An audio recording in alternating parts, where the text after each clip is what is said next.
Alright everyone, the moment has finally come. It's been so long since I've stated that I'm getting the 13 Pro Max. Oh, and look what I've got here! The iPhone 13 Pro Max! Woohoo! So, alright, I finally got the iPhone in hand. I'm making a whole story about why it took so long to actually get this thing in hand. Now that we have this thing in hand, and this is supposed to be on the unboxing video, let's unbox it!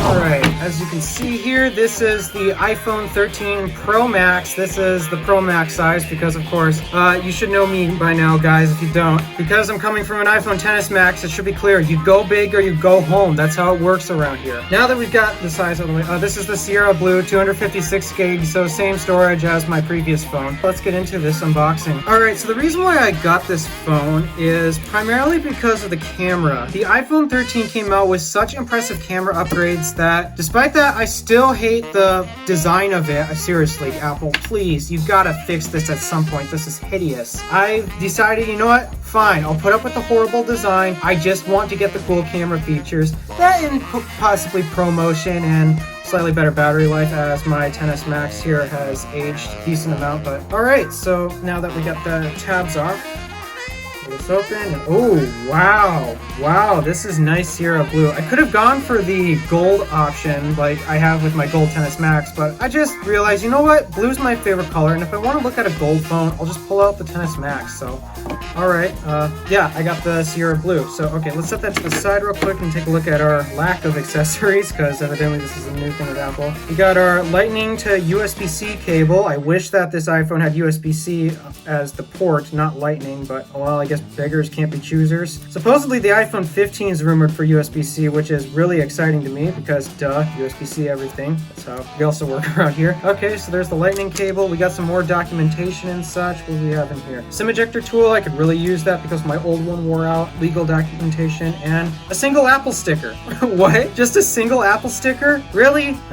Oh well. Alright, well, this Apple sticker can go into my collection at some point. So now that we got the accessories unboxed, let us actually take a look at the 13 Pro Max itself. So, oh wow, this is a big phone. It does feel bigger than my XS Max, even though they're similar in size, but this does have an extra 0.2 inches of screen real estate. So because of that, yeah, the phone is definitely bigger, but I don't mind. I love having big phones, and you know how I go, big screen, everything. So okay, this is what the phone looks like and such. The matte finish compared to the glossy, people say that the matte finish feels nicer. I think I might actually have to disagree. It's different, but I think I prefer the glossy finish. It probably is just me, but yeah, I actually think the glossy glass is a more premium feel than this matte glass, but I'll be casing this most of the time anyway, so I guess that won't matter. I guess it's time to peel this off.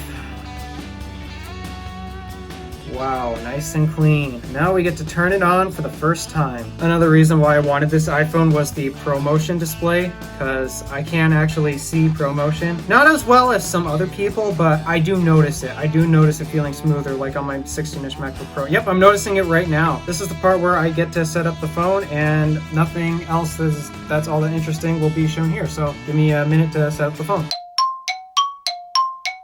So now that we got this thing unboxed and officially set up, because I mean, if you take a look, oh hey, it's not just the standard wallpaper on this, it's my own custom wallpaper. And then yeah, I added my messy home screen back with just the 2 pages and no widgets, because seriously, I don't need those widgets. Point is, I got this personalized, I got this customized, and I started playing around with it a little bit, and let's just say, initial impressions, it's not bad. I mean, of course it shouldn't be, because I mean, this is a newer phone than my XS Max, so of course it should be better, but I mean, despite that, yeah, there's a couple things that I noticed are totally better, like the camera. First of all, having the ultra wide lens. I've had it on my previous phone before my XS. I just never used it that frequently, but now I feel like now that I have my telephoto lens and my ultra wide lens, because I use the telephoto more often, I feel like I have a much more flexible camera now, which is really useful. I have yet to test around with ProRes and ProRAW and like cinematic mode, the features that really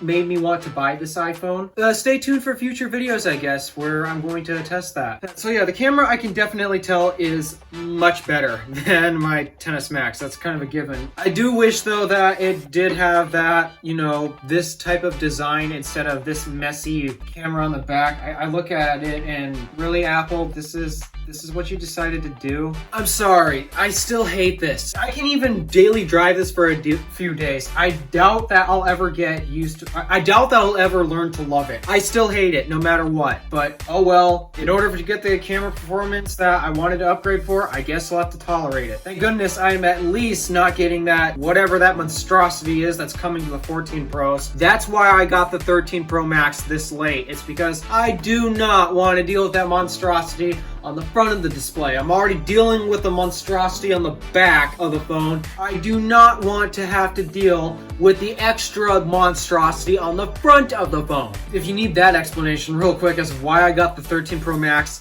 this late in its life cycle, because literally next month the 14 Pros are coming out and such. That's why. It's literally because of that design on the front. I hate it that much. I have not gotten used to it at all, and I've just like how I never gotten used to this camera bump design, I probably won't get used to the 14 Pro Max's monstrosity on the front as well. So yeah, there's that. Okay, cameras aside, because that was the primary thing that I wanted in this upgrade. What do I think of the rest of the phone as I've got more impressions about it? First of all, let's talk about the obvious difference between the two phones on the front, especially here. Let me turn up the brightness. So that's supposedly another difference. Okay, I guess the 13 is slightly brighter, but it's not that different from my XS Max. I got them both at max brightness. Yeah, they're both at max brightness, and they don't look all that different. I don't know if you guys can tell the difference, but they don't look that different. But anywho, the point is that I wanted to make on the front, the notch. The notches are both not the same. If I had to pick and choose between the notches, honestly, I prefer the XS Maxes. I'm not joking. I looked at this notch for a little bit, and I still prefer the XS Maxes. I'm not sure why, because everyone will say, that's a larger notch. Well, how can you possibly prefer the larger notch on the XS Max? I know, that's kind of weird, but the honest truth is, I think I really prefer the notch on the XS Max. That's just me. But the notch isn't really that big of a deal. What really is a big deal that I've noticed, especially when I unbox this, the refresh rate is so different. I noticed ProMotion instantly on this. ProMotion on the MacBook Pro is kind of faded on me, and that's because most of the time when I'm using my MacBook Pro, it's not really as a toy, it's more of a tool. I'm more focused on the work to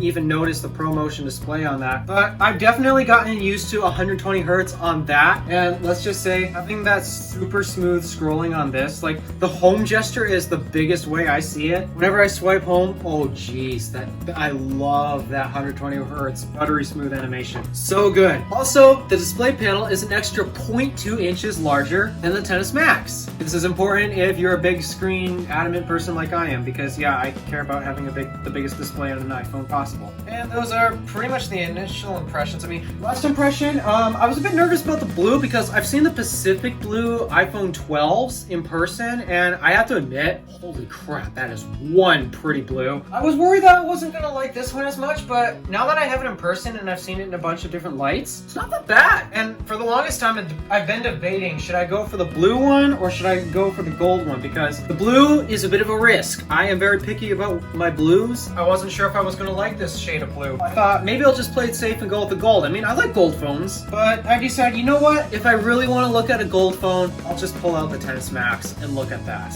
And actually, now that I've seen the blue in person, you know what? I really like it. I guess that's another win for me. In terms of the initial impressions after that, I guess that's basically where the positives are about to end, because now the rest is basically going to get into a couple negatives that, yes, I actually have some negatives about this. There's a reason why I still prefer this iPhone over this one in terms of which one's my favorite. And here's the negatives that I have. First of all, I've already mentioned this before, but the camera layout. Apple, please clean this up. It's a mess. But that's not the biggest negative that I have about this. I love that it's got a larger screen, but because it has a larger screen, it's a slightly bigger phone. That in itself doesn't bother me. What really bothers me, actually, is the squared off edges. I'm going to do a quick pickup and hold to the ear test. My XS Max is obviously going to be the more comfortable one. I've been holding it like this for so long. This feels good.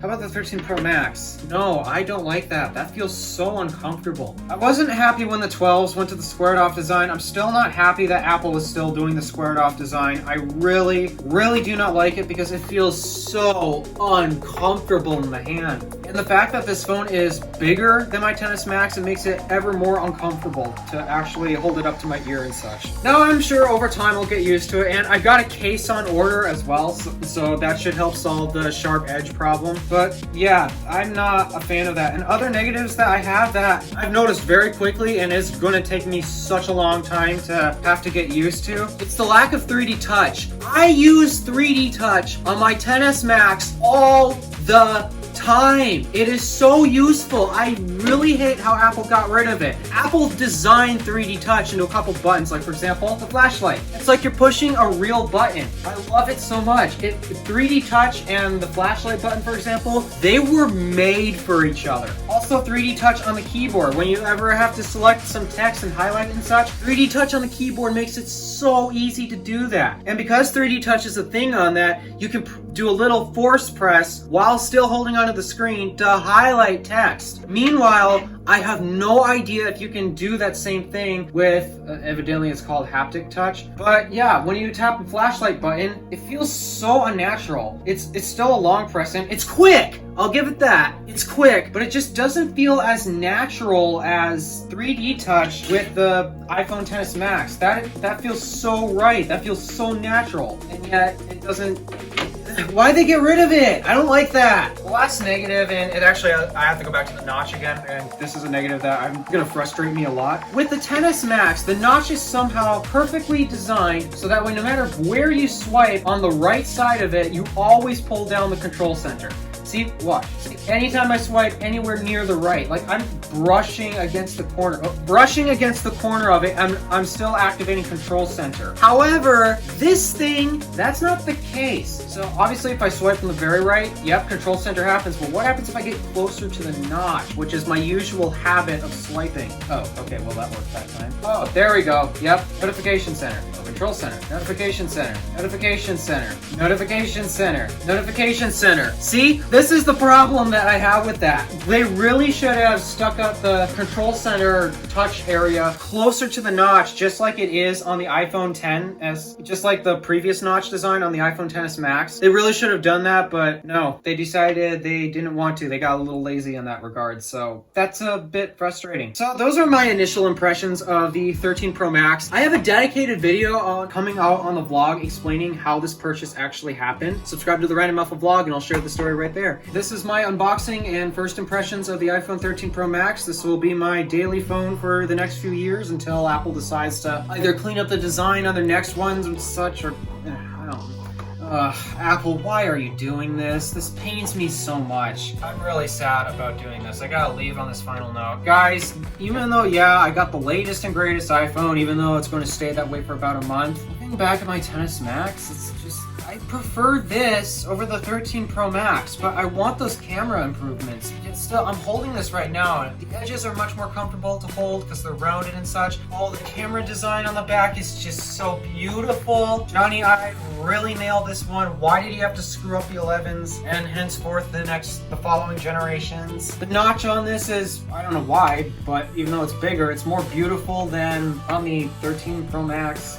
Yeah, I'm gonna say it. I still prefer this phone over the 13 Pro Max. It's really sad that I'm in this situation. I still prefer the XS Max design, feel. It's still getting software updates, meaning it'll get iOS 16. I'm pretty sure it'll also get iOS 17, maybe iOS 18 for that matter. Even though I got this brand new iPhone, it's really sad because I still prefer my XS Max over the 13 Pro Max. Apple, why'd you do this to me? I'm going to give it some more time. This is only day one with the iPhone 13 Pro Max, but then I actually have another iPhone I have to review real quick before I actually completely commit to the 13 Pro Max here. But yeah, those are my first impressions, and that's the unboxing. Thank you for watching. Do me a favor and interact with stuff below. My name is DeWolf, Random Alpha, signing out.